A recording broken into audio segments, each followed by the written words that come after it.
تحفظ دین کا کارواں رواں دواں، علماء کا ساتھ دو، آؤ سب کے سب یہاں۔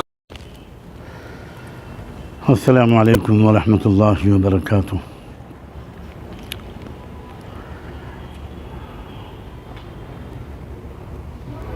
اس وقت میں آپ کی خدمت میں جو حاضر ہوا ہوں وہ خود اپنی ذات کو مخاطب کر کے اور پوری ملت اسلامیہ ہندیہ اور بالخصوص مسلم پرسنل لاء بورڈ کے تمام ارکان، اس کے صدر عالی وقار، امارت شرعیہ بہار، اڑیسہ اور جھارکھنڈ کے تمام ارکان اور کارکنان، ان کی تعزیت کے لیے حاضر ہوا ہوں اس عظیم حادثے پر جس سے ہم سب دوچار ہوئے ہیں۔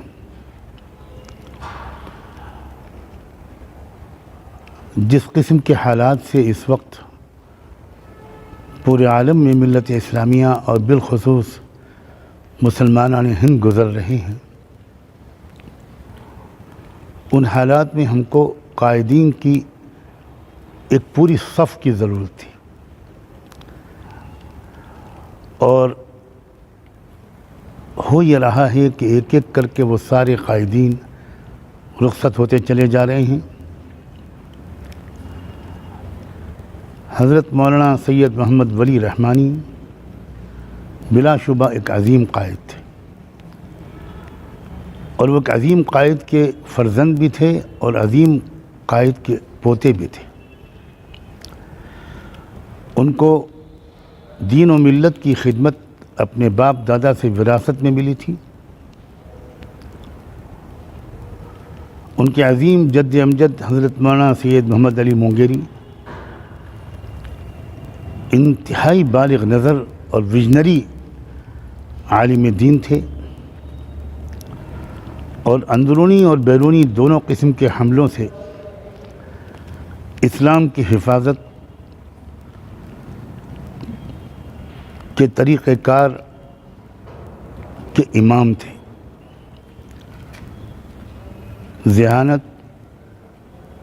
روشنی طبع، فراست ایمانی، علمی بصیرت و آگہی، حالات پر نظر، کتاب و سنت سے گہری وابستگی کے ساتھ اپنے زمانے کے تقاضوں کا ادراک اور چیلنجز سے واقفیت اور ان سے مقابلے کے اسالیب پر عبور، اور اس طرح کے نہ جانے کتنے قائدانہ اوصاف کے جامع تھے مولانا سید محمد علی مونگیری۔ آپ اسی سے اندازہ کر سکتے ہیں کہ نہضت العلماء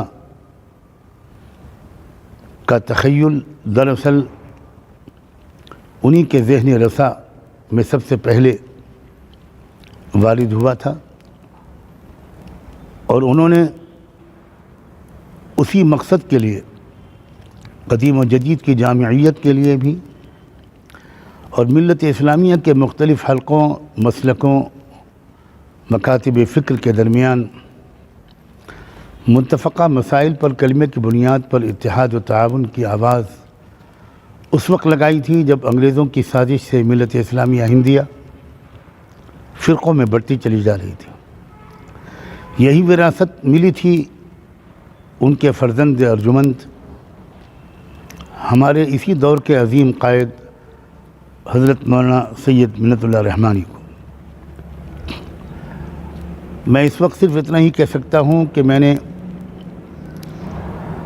بچپن سے جن عظیم شخصیتوں کو کچھ قریب سے دیکھا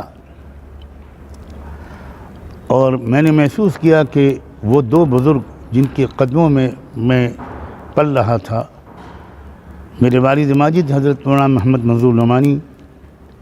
اور عالم اسلام کے امام و رہبر حضرت مولانا سید ابوالحسن علی ندوی، ان دونوں کو جس شخصیت کے فہم و فراست پر، اصابت رائے پر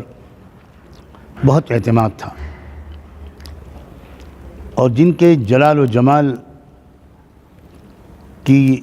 جامع رنگت کے یہ بہت قدردان تھے، وہ اور کوئی نہیں حضرت مولانا سید منت اللہ رحمانی ہی تھے۔ یہی وراثت دادا اور باپ کی ہم سب کی دانش میں ہمارے بہت بزرگ ساتھی اور سینئر رہنما مولانا ولی رحمانی کو ملی تھی۔ واقعی وہ جلال و جمال دونوں کا پیکر تھے، ذہانت، حاضر جوابی، ظرافت، جرأت، حوصلہ اور شجاعت، یہ الگ الگ رنگ ہیں جو کسی ایک شخصیت میں کم جمع ہوتے ہیں، اور جب جمع ہوتے ہیں تو اس شخص کو وقت کا قائد بنا ہی دیتے ہیں۔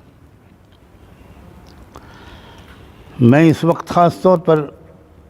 امارت شرعیہ کے حضرات اور مسلم پرسنل بورڈ کے اراکین، اور اس میں بھی خاص طور پر شعبہ خواتین کی بہنوں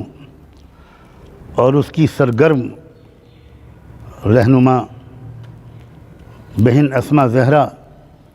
کی تعزیت کرنا اپنا اولین فرض سمجھتا ہوں۔ تحدیث نعمت کے طور پر عرض کرتا ہوں کہ جب 3 طلاق اور دوسرے اس قسم کے مسائل نئے سرے سے بہت زیادہ اٹھائے گئے تو اس وقت شدت سے اس بات کا احساس ہوا کہ قوانین اسلام کا دفاع کرنے کے لیے، خاص طور پر وہ قوانین اسلام جن کا تعلق خواتین سے ہے، ہماری خواتین ہی کو سامنے آنا چاہیے۔ تو جہاں تک مجھ کو یاد ہے، شاید یہ تجویز سب سے پہلے میرے ہی ذہن میں آئی کہ مسلم پرسنل بورڈ کا ایک شعبہ خواتین قائم ہونا چاہیے۔ اس سلسلے میں ہم لوگوں کے درمیان باہم مشاورت ہوئی، اور حضرت مولانا ولی رحمانی کو 2-3 نشستوں میں اس بات کا قائل کرنے میں ہم لوگ کامیاب ہوئے کہ وہ اس تجویز کو بڑی طاقت کے ساتھ صدر محترم کے سامنے رکھیں اور عاملہ میں رکھیں، اور اللہ مولانا ولی رحمانی کو اس نیکی کا بھی اعلیٰ اجر عطا فرمائے کہ انہوں نے بڑی قوت کے ساتھ اس ضرورت کا احساس اراکین کو کرایا، اور بالآخر شعبہ خواتین با اتفاق رائے وجود میں آیا۔ اور ہم سب دیکھ رہے ہیں کہ مسلم پرسنل بورڈ مولانا ولی رحمانی کی قیادت کے بعد اثرین و فعال ہوا، بہت فعال رہا بورڈ مدتوں، لیکن اس کے بعد ایک وقت ایسا ضرور آیا کہ مسلم پرسنل بورڈ کے عظیم رہنما، ملت اسلامیہ ہندیہ کے ایک مثالی رہنما حضرت مولانا سید نظام الدین صاحب، جو بورڈ کے جنرل سیکریٹری تھے حضرت مولانا منت اللہ رحمانی کی وفات کے بعد سے، لیکن جب عمر کی وہ منزل آ گئی جس میں فطری طور پر ان کی قوتیں کمزور ہو گئیں، تو اس امانت کو سینے سے لگائے رہے، اللہ ان کو جزائے خیر دے۔ وہ وقت محسوس ہوتا تھا لوگوں کو کہ بھئی بورڈ کو زیادہ فعال قیادت کی بھی ضرورت ہے، چنانچہ بورڈ نے اراکین کے مشورے کو قبول کیا، بورڈ کی قیادت نے،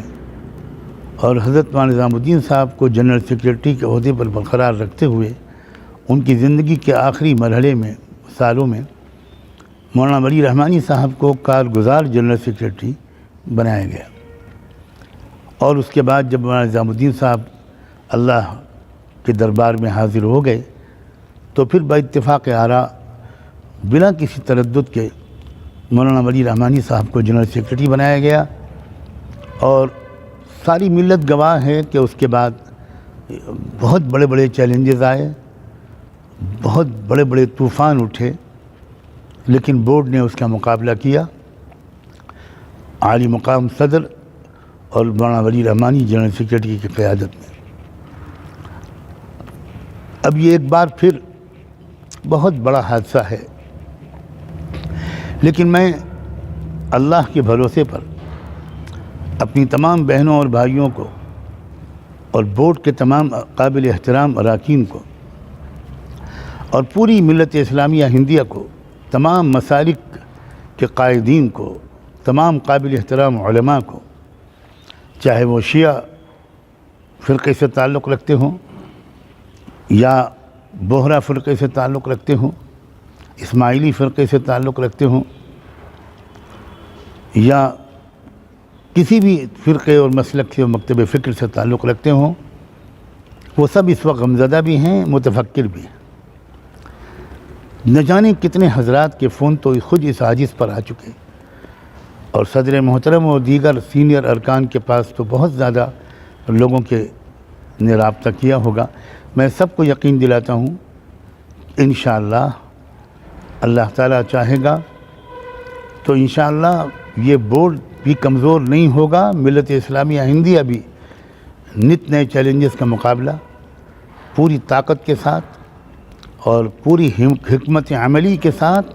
اور پورے حوصلے اور ہمت کے ساتھ کرتی رہے گی۔ کسی عربی شاعر کا ایک مشہور شعر ہے کہ اذا قام منا سید اذا مات منا سید قام سید۔ ہماری تاریخ گواہ ہے کہ جب ہمارا کوئی سردار اور آقا جب دنیا سے رخصت ہوتا ہے تو کوئی دوسرا کھڑے ہو کر وہ جھنڈا ہاتھ میں لے لیتا ہے۔ ہم سب کو اس وقت دعا کا اہتمام کرنا چاہیے، اور دعا ہمارے غمگین دلوں کی تسلی کا سامان بھی ہے، اور انشاءاللہ دعاؤں ہی سے اللہ تعالیٰ کی طرف سے فیصلے ہوں گے۔ ہمیں دعاؤں کا اہتمام کرنا چاہیے۔ اولاً مولانا کے بلندی درجات کے اللہ تعالیٰ ان کو قرب کا اعلیٰ مقام عطا فرمائے، ان کی زندگی بھر کی حسنات و خدمات کو قبول فرمائے، اور اگر ایک بشر کی حیثیت سے کچھ غلطیاں ہوئی ہوں تو اللہ تعالیٰ انہیں معاف فرما دے۔ صالحین کے ساتھ، اولیاء اللہ کے ساتھ، علماء ربانیین کے ساتھ ان کا حشر ہو۔ اور دوسری دعا ہم کو یہ کرنی چاہیے کہ اللہ تعالیٰ ہمیں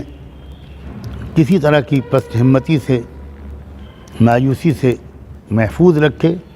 اور ہم کو نعم البدل عطا فرمائے۔ ربنا اغفر لنا ولإخواننا الذين سبقونا بالإيمان ولا تجعل في قلوبنا غلا للذين آمنوا ربنا إنك رؤوف رحيم۔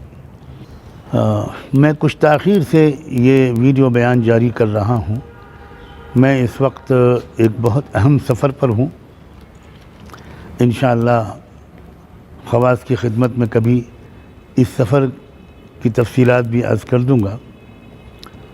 اس وجہ سے بھی میں نے کوئی بیان جاری نہیں کیا اور میری ہمت بھی نہیں پڑ رہی تھی۔ میں برابر رابطے میں تو قائم تھا حضرت مولانا ولی رحمانی کے جو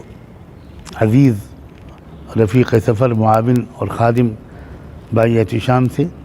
پل پل کی خبریں لے رہا تھا، اور حضرت مولانا کے بہت ہی محبوب خلیفہ، معتمد خلیفہ محترم مولانا عمرین محفوظ رحمانی سے بھی،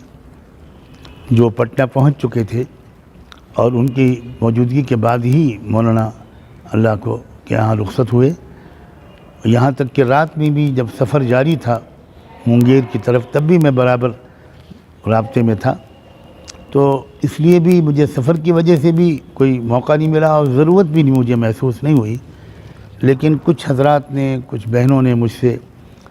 یہ فرمائش کی کہ میری طرف سے بھی چند کلمات آ جانے چاہیے،